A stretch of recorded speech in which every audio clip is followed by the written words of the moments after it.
Hello everyone! Welcome back to Kazakh Lessons. Today we will talk about adverbs of frequency.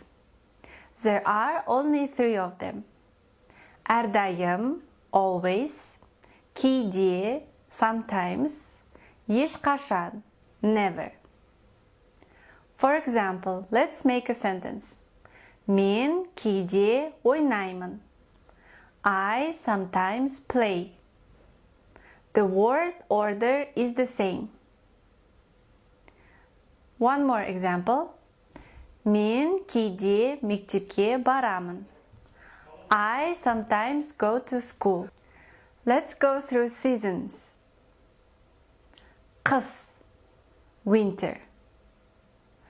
Көктем, spring. Жаз, summer. Күз, autumn. Now let's go through months. Қаңтар, January. Ақпан, February. Наурыз, March. Сәуір, April.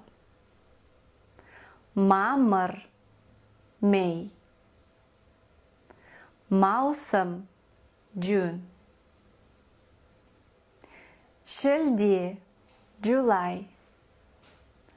Тамыз, August. Қыркүйек, September. Қазан, October. Қараша, November. Желтоқсан, December.